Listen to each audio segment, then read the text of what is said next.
ஒரு சின்ன பதிவோடு உங்களை சந்திக்க வருகிறேன். அதாவது எம்ஜி ராமச்சந்திரன் வறுமைக்கு காரணம் என்னன்னு பார்த்தீங்கன்னா, ஆரம்பத்தில் அவர் வறுமையில் இருக்க வாய்ப்பில்லை. ஏனென்றால் அவர் தந்தை ஒரு வழக்கறிஞர்.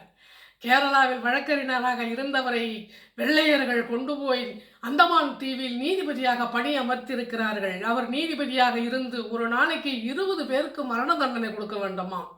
அந்த 20 பேருக்கு ஒவ்வொரு நாளும் அவர் மரண தண்டனை கொடுக்கவில்லை என்றால் அவருக்கு பனிஷ்மெண்ட். இது அந்த அம்மாவுக்கு பிடிக்கலை.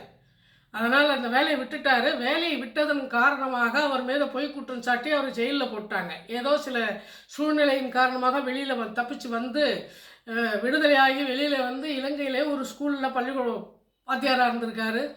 அப்புறம் அவர் இறந்துட்டார். எம்ஜிஆர் கூட பிறந்தவங்க மொத்தம் 5 பேர். 5 பேரில் 2 பேர் தான் உயிரோடு இருந்தாங்க. மீதி எல்லாரும் இறந்துட்டாங்க.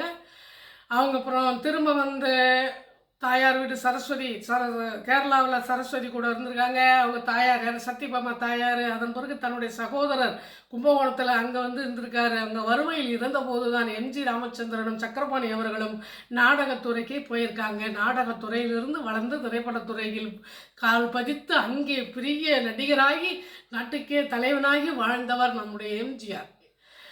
இதுபோல் அதாவது நம்மளும் மனம் தளராமல் எந்த வறுமை வந்த போதும் நம்மளுடைய திறமையால் நாம் கண்டிப்பாக முன்னுக்கு வருவோம் என்ற நம்பிக்கையோடு செயல்படுங்கள். கண்டிப்பாக நமக்கு வெற்றியே.